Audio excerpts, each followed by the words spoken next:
Hey guys, welcome to Samyal with Sisters. ஒரு 1 year back long வீடியோவில் தென்னந்தோப்பு உருவாக்குறத பற்றி போட்டிருப்பேன்.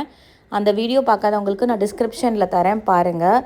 இப்போ அந்த சின்ன மரமாக இருந்தது எல்லாமே வந்து நல்லா பெரிய மரமாக ஆயிடுச்சு. அதில் ஒரு மரத்தில் தென்னம்பாலை விட்டுருக்கு. அதாவது அதுக்கப்புறம் தான் நமக்கு தென்னங்காய் வரும், தேங்காய் காய்க்க ஆரம்பிக்கும். ஸோ என்ன பண்ணுறோன்னா, அந்த தென்னை மரத்துக்காக நம்ம ஒரு சக்கரை பொங்கல் பண்ணி ஸ்வீட் பண்ணி கேசரி கூட பண்ணலாம். ஆனால் பொங்கல் வைக்கிறது ரொம்ப விசேஷம்.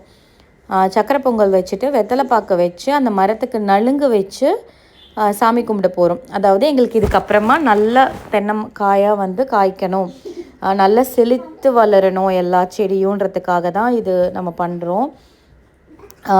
அது இன்னொரு என்ன மீனிங்னா, தென்னை மரம் வந்து கிட்டத்தட்ட ஒரு பொன் மாதிரி அது வந்து ஏஜ்டன் பண்ணிடுச்சு. அதனால் அதுக்கான நலுங்கு பண்ணுற மாதிரி தான் இந்த முறை பண்ணுவோம்.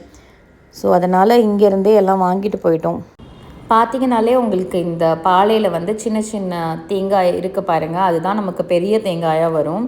இதுக்கப்புறம் வந்து ஒரு ஓலை வரும் இல்லையா, அது வந்து ரொம்ப சின்ன ஓலையாக இருக்கும். அந்த ஓலையில் தான் வந்து நமக்கு இந்த தோரணம் கட்டுறோம்ல, நம்ம வீட்டில் ஏதாவது விசேஷம்னா அந்த தோரணம் எல்லாம் இதுக்கப்புறம் வர இலையிலேருந்து தான் வந்து செய்வாங்க.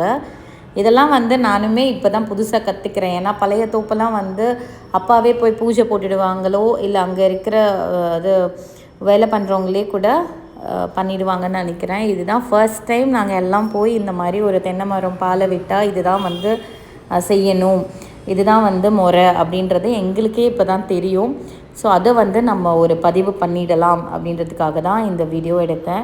ஸோ எங்கள் குட்டீஸ்லேருந்து பெரியவங்க வரைக்கும் எல்லாம் நல்லா மஞ்சள் குங்குமம் தெளித்து மரத்துக்கு நலுங்கு வச்சு நல்லபடியாக சாமி கும்பிட்டுட்டு எங்களுக்கு நல்ல செழிப்பை கொடுன்னு சொல்லி இறைவனை வேண்டிட்டு ஃபஸ்ட்டு வந்து நம்ம இந்த சக்கரை பொங்கலை சாமிக்கு தான் படைக்கணும். அதுக்கப்புறம் அங்கே ரூமுக்கு வந்து இருக்கிற பொங்கல் எல்லாம் நாங்கள் எல்லாம் உட்காந்து சாப்பிட்டுட்டோம். சுத்தமாக பொங்கல் மீதியே இல்லை, அவ்வளோ டேஸ்ட்டாக இருந்தது அம்மாவோட பொங்கல். நல்ல நெய் பால் எல்லாமே சேர்த்து பண்ணதுனால அம்மாவோட கை வண்ணம் எல்லாமே வந்து சேர்ந்து தேங்காய் வந்து சைட் டிஷ்ஷாக வச்சு சாப்பிட்டோம். அவ்வளோ சூப்பராக இருந்தது. இந்த வீடியோ நீங்கள் லைக் பண்ணுவீங்க, பிடிச்சிருக்கோன்னு நினைக்கிறேன். நீங்களும் ஏதோ ஒரு விஷயம் தெரிஞ்சுக்கிட்டீங்க அப்படின்னு நம்புகிறேன். தேங்க்யூ ஸோ மச் ஃபார் வாட்சிங் த வீடியோ. மறக்காமல் நம்ம சேனலை சப்ஸ்கிரைப் பண்ணிக்கோங்க ஃபார் மோர் வீடியோஸ்.